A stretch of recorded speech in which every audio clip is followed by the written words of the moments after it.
Hey there, David Moss. We're in Houston, Texas today. Of course, with CyberCow, I'm hunting JC behind the camera, but this is the Dan O'Dowd interview. This was shot on April 14th, so a couple months ago.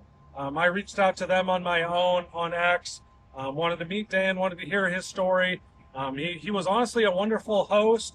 I went down there. They met me on a weekday. You know, Dan's very, very busy man. Is running these two companies, the Dawn Project and Green Hill Software. But he took time out of his day to meet me in the middle of the week. Met me in his lobby. Incredibly personable man, him and his assistant. They went really out of their way to make me comfortable. Anything I wanted to bring. Dan actually showed me, funny enough, his T-Rex head, real skeleton, in the lobby. Toured me all around. It's not the biggest building, but it takes up, a city block, multiple stories. Dan drove his Tesla Roadster there that day. That's his daily driver. But just to recap what you're about to see, shot in April. I had just received 14.3. Dan and his team had not. So stay tuned. Please watch. Hi, Dan. Nice to meet you. Good to meet you. Thank you for having me out here today. Really appreciate it. Glad it worked out. But just, again, wanted to, have a conversation for everybody and just honestly learn about your story, like I said, walking in here and see where I could come across. I don't have any Tesla shares. I'm just a customer that somehow has gained some notoriety, and just would honestly just love to hear the other side because I have a lot of good experiences. You're testing and talking about some of the negatives that occur, and my real focus is I have a day job. This isn't my I don't do this for money.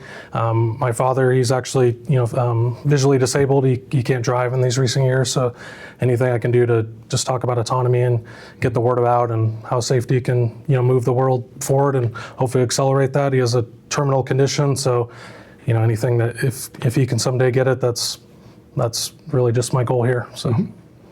All right, sure. No, while it's broad, in terms of autonomy in general, I'm all for autonomy, but it has to be proven safer than human drivers, and that's really my whole thing with Tesla and full self-driving is that we have done many, many tests. We have a bunch of cars and several people that work on doing this all the time. And it is not safer than a human driver as it is today. For instance, we decided one day we're going to give it a driver's test. We hired a driver or a tester guy who does the 16-year-olds that get their license and you go on the test. We hired him to go and run the test for FSD. It flunked. It did in one drive. It did 4 things that the instructor said if you did that in a test drive, you wouldn't get your license. In fact, the guy, what was his comment? We could show you the video. His comment was, if I had to work on this every day, like if I had to do this every day, I'd retire, right? And it's basically the 16-year-olds that come in to do the driving were as bad as he's experienced, he would want to retire. We gave it an eye test, right? California requires 20/40 vision. So we set it up, we got an eye chart, put it out there, looked through the front camera. You can't read the 20/40 line. It's at best 20/60 that we're putting it on the road. It can't read signs. I mean, it knows a few signs, but it doesn't read signs. And it knows what a stop sign is. Until recently, it did not know what a do not enter sign is. For years, it didn't know. Just recently, it has now gained an understanding of do not enter signs, but it doesn't know what road closed signs are. There's, I don't know, 50 kind of road signs, and it only knows a small handful of those signs. How can you put it on the road? When you're 16-year-olds and want to get your license, you got to take a written test, and they ask you, what is this sign? What is that sign? It doesn't know the answer. It can't pass the written test, it can't drive the driving test, and it can't pass the eye test. That shouldn't be on the road. That's my basic opinion. Is that something you're looking to solve with your company, or just through promotion with your Dawn project, or just simply spreading the word about your findings, or what's kind of the end goal? Right. Well, the company is not involved. Again, you said I have another job. I have a company to run. Yeah. This is only part of it. But my expertise over the years has been on safety critical systems, and this is a safety critical system, and when we started testing, it was really terrible. But even today, if you get 500 miles between safety interventions, it needs to be 500,000 miles. It needs to be 100 times what it is, 1,000 times what it is, in terms of not making mistakes in regular driving. And it's not. I mean, it isn't. We've brought it out. We've run the videos. We've given them to NHTSA. Tesla has them. And they haven't fixed these problems for years that we've reported, like the do not enter sign, the school bus thing. It's gotten better of late, but we can still make it consistently blow past a school bus. A number of people have done tests to show that it stops, and indeed it does. It used to not stop at all. For years and years, we showed that it would not stop with a school bus, the kids running off the school bus. It would just zip right through.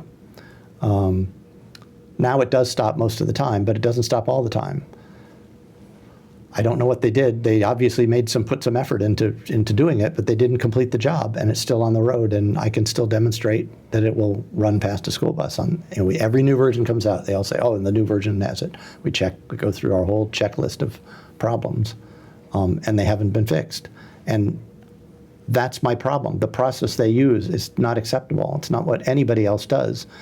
If your own people can run the product and find problems, you don't give it to the public. You only give it to the public when your own people can't find problems. There just aren't enough problems. And then you roll it out gradually to the customer base. But Even in a supervised state as it is? Or no software that controls the braking on your car should have less than months of testing before it goes to a customer. That's how the other car companies work. I mean, we work with them. And if you mentioned, "Oh, well, we changed the braking software yesterday, we'd like to update all the cars with it," they would just say, "That you can't do that. I mean, that's crazy. What if you made a mistake? What if you did something wrong?" You've got to give it time to mature in the market with a relatively small number of people. And when you first put it out, it should be done with your own test drivers. Not the general public. Essentially, we're having the general public do the testing on full self-driving. And worse, despite what people say, almost none of that information goes back into training it to be better. They have too much data. They can't process. They don't process all of that data, and then it does get better here and there, but we're very far distant from being at sufficiently reliable that it should be going out to millions of people with kids in their cars. I don't see what the upside is. Yeah. So I mean, on there, yeah. So I mean, so if there's a new company comes, there's more and more. There's you see a lot of them are partnered with Uber as example. These new companies that come on the block. How do you think that how do they determine? How do other people do it? Waymo, Zoox. How does somebody using something you guys designed? How do they determine that? How do you prove it over time? Well, we don't do any of these self-driving car products, but in general, we do automotive products. Lots of automotive products. So nothing to do with ADAS or anything, or maybe, I don't know. We might be in some ADAS systems somewhere. I just don't even know. Okay.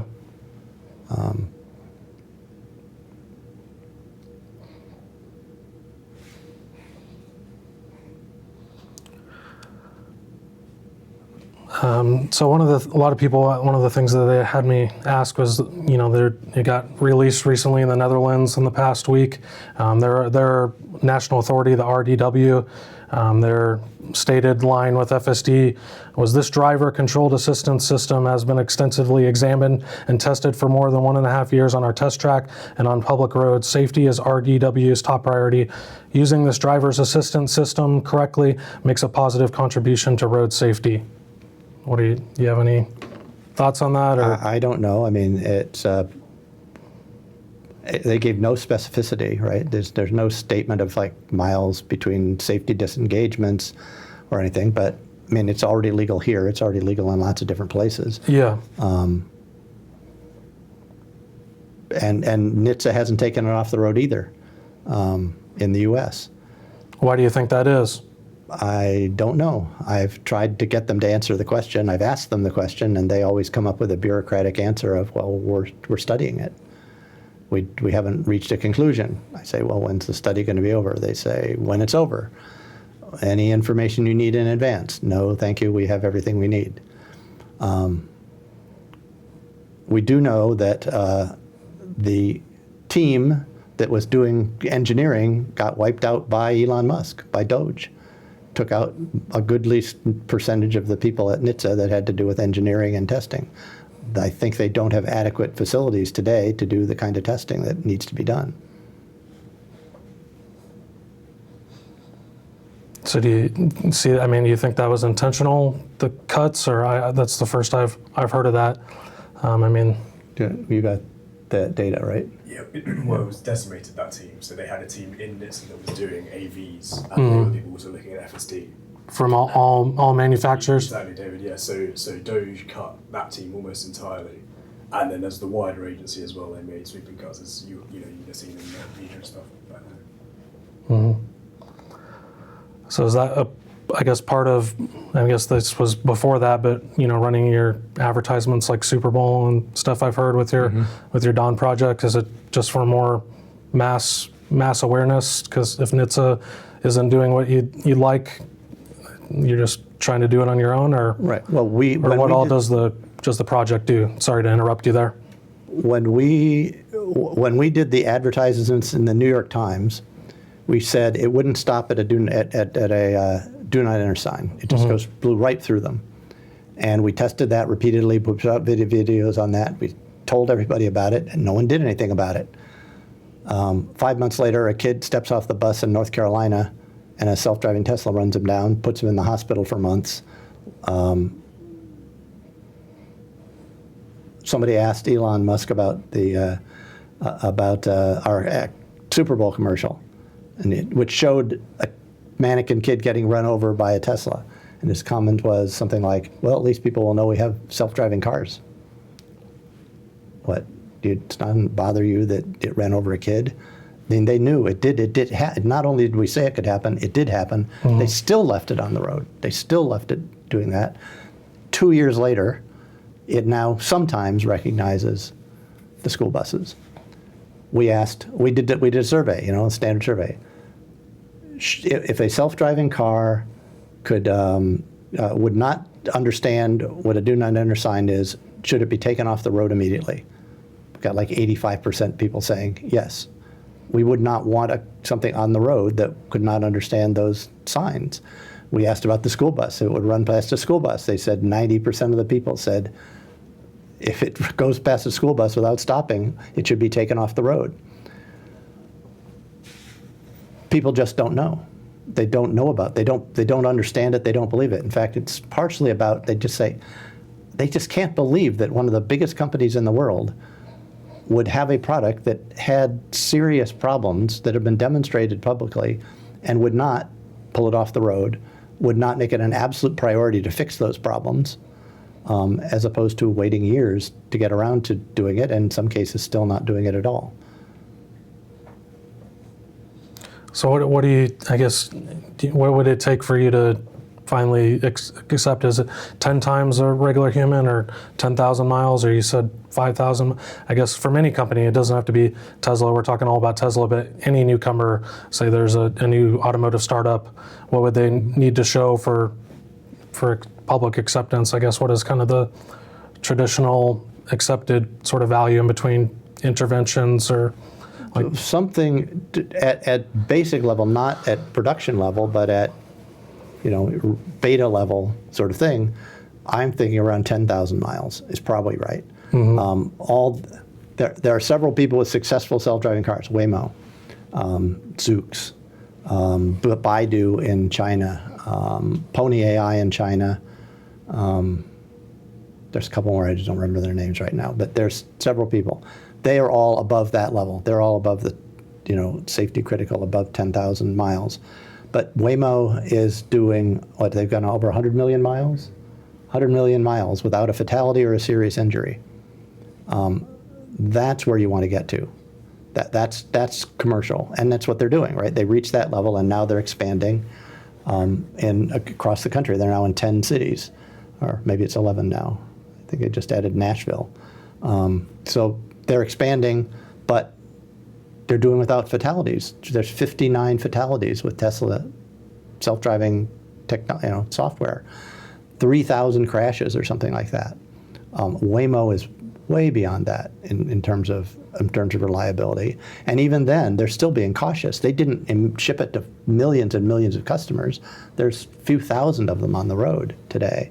So again, it's an entirely different process. Tesla is not following the processes that are standard in all safety critical industries.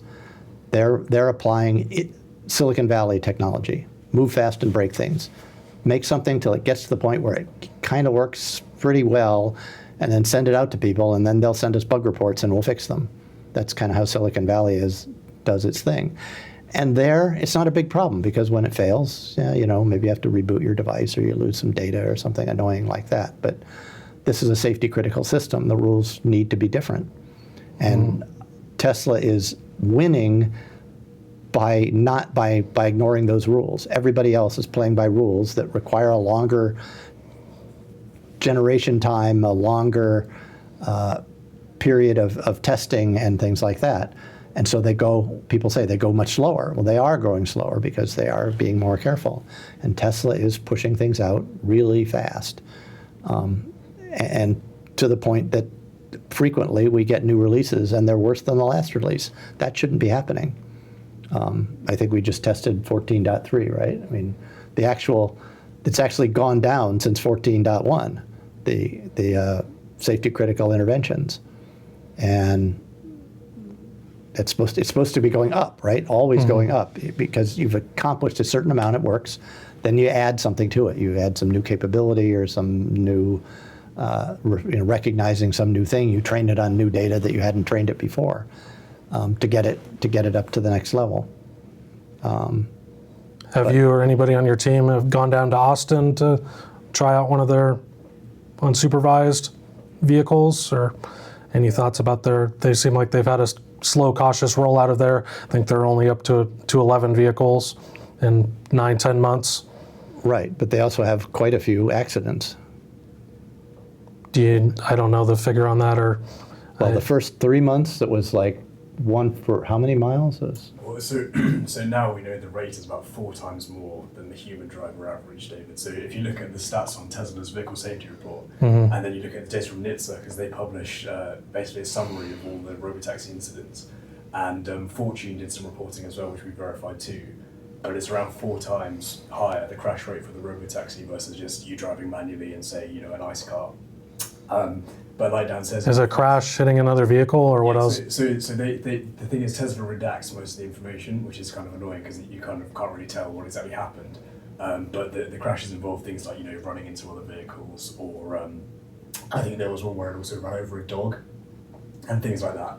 So that's the crash rate in Austin. And as Dan says, in the first week it was 13 incidents we recorded of safety critical interventions. That was when it was supervised entirely. So that was just the first few days of operation. Yeah, that's a lot. We'll have to look into that. But I've only had nothing but flawless experience. But I'm also not deep diving it when there's thousands of people using the service versus my. Right, but you also have to get up into the hundreds of miles to even. Yeah. Like people say, well, I did a test drive. Yeah, you drove for like 2 miles or 7 miles or something like that. Yeah, it will probably not do anything stupid in 7 miles. But you drive thousands of miles, 10,000, 12,000 miles a year is typical. If you're getting a safety critical violation intervention every 500 miles, then that's 20 a year. 20 times a year you have to correct it. If you didn't do it, it would run into something, go into a ditch. That doesn't happen for ordinary people. You get in an accident, most people get in an accident, every 5 or 10 years, not every 500 miles. So you mentioned like what Tesla's reporting and some of the redaction that kind of makes me think, I think I've heard you say, I apologize for if I'm misquoting you, but about that, Tesla kind of skews their safety report numbers, like they say 9-10 times, something like that. Right. Safer. Is that, is that true? Or are they looking at it in a different way or false advertising it, or what do those numbers on their website show? There's a book or something called Lying with Statistics. It shows you all sorts of ways to recharacterize your statistics to produce other results. NHTSA put a very harshly worded attack on those numbers that they push out. I mean, they push out those quarterly numbers. They say they're 4 times or 9 times or whatever those numbers. Those are really important things to tell the customers, right? The customers want to know, is this safer than a human driver? Mm-hmm. And Elon Musk personally looks in the camera and says it's many times safer. Sometimes he says 4, sometimes he says 8. He bases it on these studies. NHTSA investigated their methodology and they counted, sorry about that. NHTSA counted the number of accidents, and they looked at things, and they tried to say, well, how do we get a comparison here? How do we get a comparison here? And so they looked at, well, if there's actually, it's in the report, but you got to read the little teeny tiny print and the asterisks.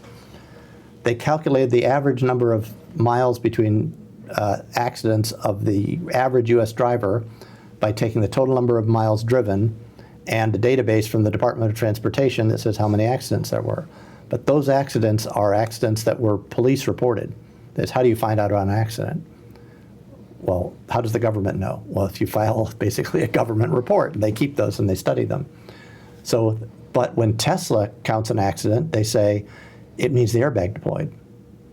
So they say, well, we drive this many miles between airbag deployments for an AZ, and the average driver drives this much between times that there is a police reported accident. Those aren't the same thing. NHTSA estimated at least they were counting at less than 18% of the accidents in the two comparisons. There's 1 out of whatever it was, 18% of the time in an accident the airbags deploy. And so they were counting airbag deployments versus police reported accidents. And they keep doing it. I mean, it's statistically invalid. I mean, I hate saying apples and oranges, but yeah, they're just a different statistic, and you can't use them to then look people in the eye and tell them it's safer. To use a statistic that is not comparable, that doesn't say the same thing. And that's the problem. And they keep doing it. They've been called out on it. NHTSA and NTSB, well, maybe just NHTSA, wrote a specific report saying these reports don't make sense. And even they were trying to guess. They said, well, can we guess how many airbag cases, trying to estimate it. But I wondered that. Right after I read one of those reports, I said, I wonder if it's true. Because interestingly, I had 2 accidents in my career, and one of them airbag deployed. So I thought, well, maybe airbag deployments are common. I asked the next 20 people I met, have you had an accident where the airbag deployed? And 19 people in a row said no. They'd had an accident, but the airbag hadn't deployed, because you got to hit it kind of hard to get an airbag. Or it also, if you get hit in the back, no airbag. You hit in the side, no airbag. Most cars would have to only be a hit in the front. So the total number of accidents is far more than that. But they use that number, and they use it to conclude not the statistics say something, but an absolute, unqualified statement about safety that's false. That's a real problem for me. It is. You're telling safety-conscious consumers that your family will be safer if you use this product, when the truth is you will not be safer. It has more accidents than the average driver does. That's a really big problem, because people then use it, and so there's a recent report, or a recent video, I don't know if you saw it, in which they're asking a guy about full self-driving. He says, yeah, well, he says, my eyes are, I'm getting old. My eyes aren't so good. So this is great. So now I can get around. Mm-hmm.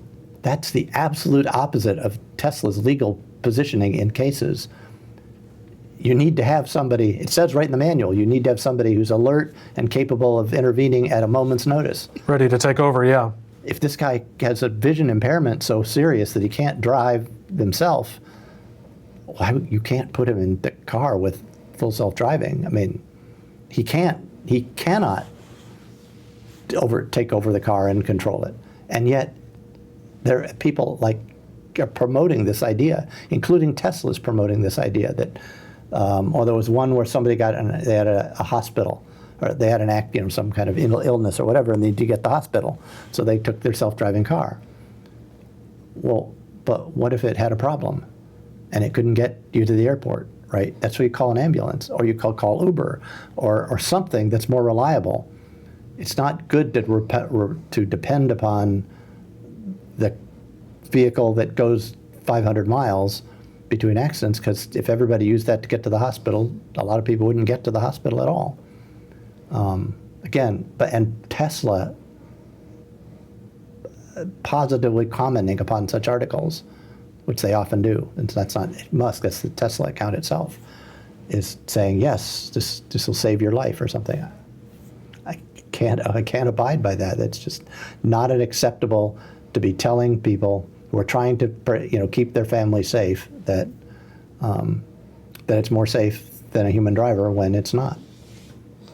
Do you think it's sensor limited, or just that they're pushing it out too early, or do you think theoretically it doesn't have to be Tesla, but one of these, like you said, there's a lot of companies in China, use that as an example. Do you think a vision-only system can achieve this, or does it need the extra radars and LiDARs, or do you think that's... So in a sense, you can ask me that question, and I have to say, I'm not an expert on that. Okay. But what I can say is that every single company that ships an autonomous vehicle that is in fact autonomous and works and is on the road not only uses LiDAR, but they say it's necessary. So you don't ask me. If you ask Zoox, or you ask Cruise, or you ask Baidu, or whatever, you ask those people, they will tell you that it's necessary. They're the experts. They've actually built cars that are self-driving and work and don't have these problems. The one company and person who says LiDAR isn't necessary is the guy who for 10 years has been saying it's going to be ready next year, and it's never ready next year. The people who succeeded use LiDAR and say it's necessary. The people who failed, at least one of them, says LiDAR isn't necessary, have failed over and over and over. I think that's the best way to look at it in terms of expertise. Do you think any of these companies, will this transition to like a personal autonomy world now? Right now, it's everybody that you say are successful, it's all, for hire, ride share. Do you know if it's coming for like somebody you and I can go down to a dealership and purchase these kind of vehicles, or? Well, there is a deal. I mean, Hyundai has a deal with Waymo to produce a more passenger-y car, right? Not without the big hat, if you want. They will, but of course, it's again they're careful. They're slow about doing it, rather than just jump out and put it out to everybody quickly. But yeah, I mean, if they don't, somebody will. So self-driving once was a dream, once was a maybe, once was it could happen. It's over. That question's done. There's 5 or 6 companies who have full self-driving cars all around the world that haven't ever killed anybody. They work, and they're safe. And that's 5 or 6 companies doing it independently. More companies will do it over the years. It's a generic technology. I mean, it's still advanced technology, but it's not unique. Nobody has it unique. Lots of people have it. One of those companies will make it available on passenger cars, or those companies will do it themselves, or they'll hire somebody else to do it. It's obvious, I mean, that you need to do it. That it would make the cars more valuable to be able to not have to watch every minute of your driving. You want to go to work, you do your work or watch your movie while you're going to work. Or an elderly person can still be on the road, or right. Disabled, or there's a whole lot of use cases. Right, so getting place to place. So it has to happen. I mean, it has to happen that somebody will put it on. And now the LiDARs in China, they're like $1,000 to get the LiDARs, not like $50,000, which was Elon's original argument, which was valid when he made it, which was 7 years ago, which is it's too expensive. He says it's just too expensive. I can't afford to put LiDAR on a passenger car. No one will buy it because it then becomes too expensive. And that was true in those days, but that was literally at least 7 years ago. And the LiDARs have come way down. I mean, there's in China, like, I don't remember what I read recently, like 25% of all the cars are now have LiDAR on them. And now you see the Rivian R2 coming later this year that has it as well.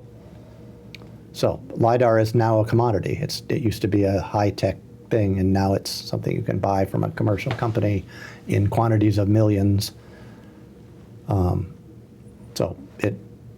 I believe that everybody will be able to buy a self-driving car, but it could be 5 years from now before that's a reality. Is Rivian somebody you guys test? They have their universal hands-free. That's a big claim on words. Like you mentioned, full self-driving is not full self-driving. Is that something you've evaluated in your team, or? Not that I know of. I don't think we've done Rivian. We have done some of the ADAS for Ford and GM. We did a whole series on the driver assistance software. The key question was driver monitoring. Again, the theory of ADAS is that it depends on driver monitoring, that the driver must be alert and aware because it will make stupid decisions from time to time, and you have to be there to correct it. So the question is the driver actually paying attention or not? So many vehicles that have that have a system for watching the driver and deciding is the driver actually paying attention. We've done multiple videos on it, and Tesla is from really bad to pretty bad. You can close your eyes, you can wear sunglasses, there's all sorts of things you can do to trick it. I think we even had a video just recently about you can texting and driving. And the Tesla system doesn't notice many behaviors, and it's easy to trick it if you feel like tricking it. We have videos where we put a picture of Elon Musk's face on the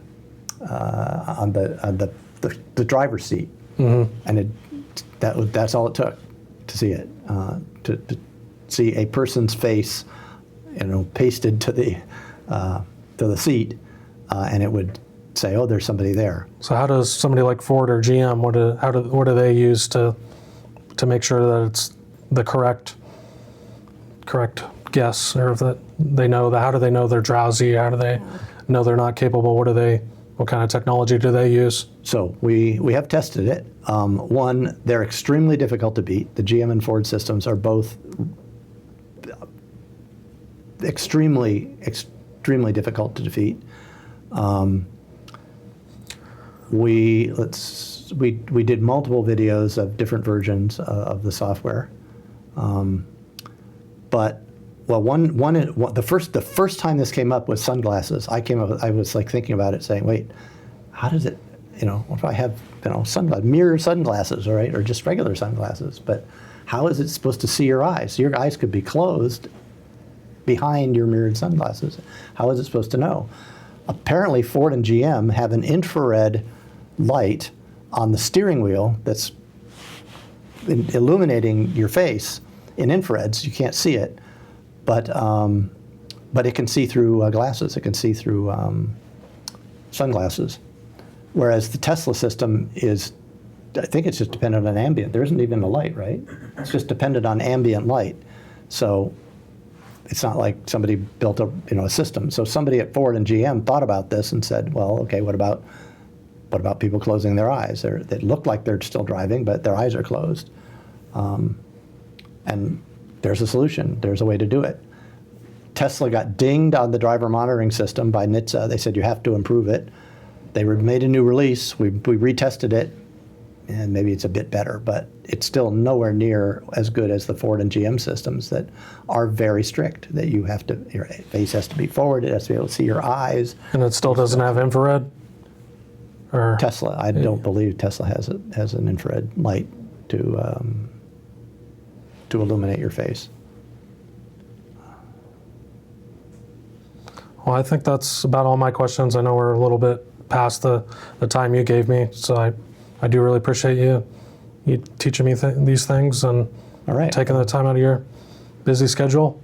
So, Well, good to have you. Good to meet you. We have tons of videos. All the subjects we have made videos to, where can people see the videos? on the Dawn Project website. Exactly, on our website and on our X profile as well. Okay. So we've tested tons and tons of different things. We've tested trains. There's a whole big thing about trains these days, that it doesn't stop for the train crossings. When the arms come down, we verified that. Other people have verified that. All sorts of other kind of driving scenarios that we find. We go and drive all the way around Santa Barbara all the time and just see. And then we go back. If it does something dumb, we go back and try it again. Is that just a fluke, or is that the real deal? Did it happen 3 times in a row? Trying to guess sometimes what caused it, but other times we just can't figure it out. We don't understand what's the cause. So on the kind of like the long-term test, what do you think about? I guess like I've driven all the way across the country.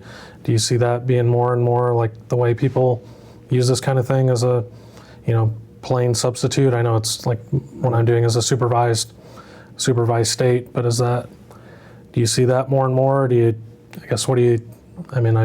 used it for 12,961 miles at one point earlier this year without taking over. Is that something you see more repeatable, or was that the 500 miles of city driving, the highway driving's on higher number. I don't know what that is offhand. It is clearly better on highways, right? On freeways, it's good. But there was the other team that decided they were going to do a live streamed cross the country drive, and they didn't get out of San Diego County before they hit an iron something that had been dropped in the road, and they ran over it, and it took out their suspension, and they couldn't drive it. So different people have different experiences. Once the numbers start getting large, the variation gets much higher, right? That is, that it's not you can count on it. It's not like every 1,000 miles for sure that it's going to fail, or every 2,000 miles. Sometimes it's 6, and sometimes it's 3, and the averaging over large numbers means that some people can see a very good result, while other people see a much worse. That's why the averages then averages down to the numbers that we talk about. But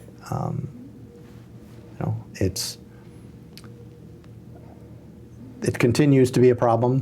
People continue to die. There are more accidents, and I think it shouldn't be on the road till they fix those problems. Well, perfect. Well, thank you again. I really appreciate you meet me, and we'll have the people look at the Dawn Project and the statistics you said to look up. Good. That's our mission. We just want people to understand. We want people to see it. We invite you. We've invited many people to come who are skeptical. They want to come watch our tests. We'll put them in the car. We'll run them around and let them see what it does. Or even better, use their own car, like Ross Gerber. He came here, and we went out for a drive, and he had his own people, his own cameras, his own everything, and well, we had a problem. We blew past a stop sign at 35 miles an hour and screeched to a halt in the middle of the intersection, a foot from the side door, the driver door of another car that was crossing the intersection. And other times you drive for days and days and days and nothing happens. So we invite people to come here. We invite people to witness the demonstrations if they would like. And I hope you get to demonstrate 14.3 here soon. Yeah, well, we haven't got it yet, right? Great. Not yet. Perfect. Thank you. All right, great.